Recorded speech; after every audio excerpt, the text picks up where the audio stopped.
Isang magandang araw mga ka-DIY. Panibagong Bluetooth speaker setup na naman ang aking ibabahagi ngayong araw. Gagamit ako ngayon ng JK502MT amplifier board na kung saan ito ay may 2-channel amplifier na may 50 watts power per channel at 4 to 8 ohms na load. Meron din itong built-in Bluetooth kaya't saktong-sakto ito sa mga nagdi-DIY ng Bluetooth speaker. 5 volts to 27 volts naman ang kailangang power supply dito para gumana. Kaya dito sa setup natin, gagamit ako ngayon ng 12 volts adapter. Gagamit ako dito ng dalawang 25 watts na 5 inches na two-way car speaker. At ito yung speaker na gagamitin natin dito mga ka-DIY. Pansinin nyo kung bakit siya naging two-way speaker. So kung makikita nyo dito sa front area ng main speaker natin, meron na ditong naka-built-in na tweeter. Kaya hindi na natin kinakailangang mag-add pa ng additional tweeter para dito. Anyway, option mo naman kung magdadagdag ka, kung mas trip mo yung mas malakas yung high frequency, pwede kang magdagdag ng additional tweeter dito. Pero sa case natin, saktong-sakto na to, hindi na natin gagawing komplikado yung ating setup. At panibagong box design na naman ang aking gagamitin dito sa ating bagong Bluetooth speaker. Dito gagamit ako ng sealed type box.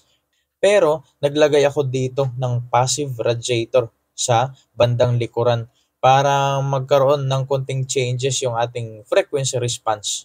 Okay, so tara, let's do this!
Okay, so ngayon itetest natin yung performance nitong ating ginawang Bluetooth speaker. Ayan, isa sa mga practice natin kapag nagtetest tayo, ayan, gumagamit tayo ng analyzer. So dito itetest natin yung quality ng frequency na na-generate nitong ating speaker mismo. Tara, sound check muna tayo. Okay,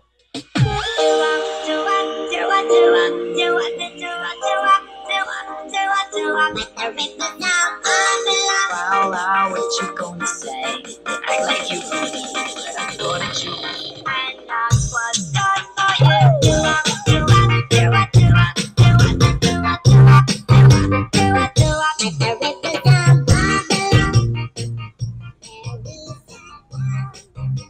Okay. Ngayon, unahin nating i-check yung kanyang sub-frequency. Yan. Subukan nating i-sagad yung sub-frequency niya. Kung gaano ka baba, yun na generate niyang frequency.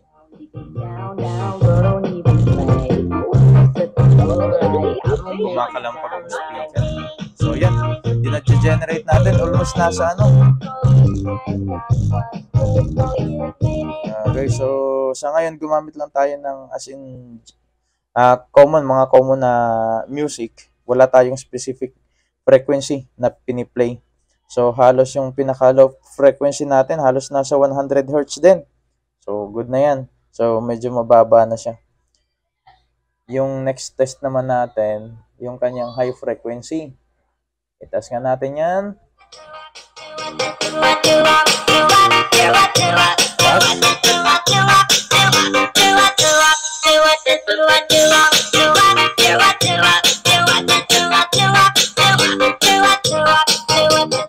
So yun, nakuha na natin.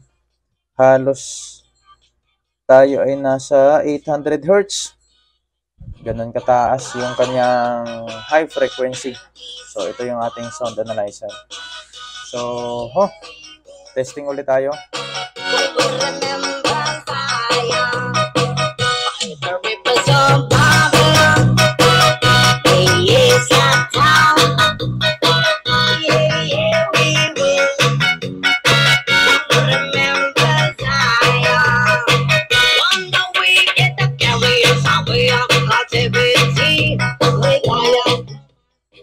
Ito na yung ating actual setup.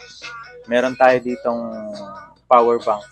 Yan yung ginagamit nating supply sa lahat ng mga gadgets natin dito.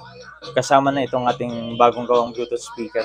So yan ay solar powered kaya walang problema kahit maghapon. Magdamag mong patugtugin yan.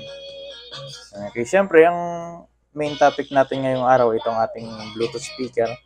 Then yung kanyang step kung paano ko ginawa kanina, ganun lang kasimple. So, walang masalimuot na instruction or proseso para gumawa ng isang Bluetooth speaker kagaya nito. Ayan. At sa mga nagnanais maka-avail nitong box, nitong Bluetooth speaker natin. So, click nyo lang or tingnan nyo lang sa description ng video ko yung mga link kung saan ko kinuha itong mga ito. Okay.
AVG Solutions. Don't forget to subscribe.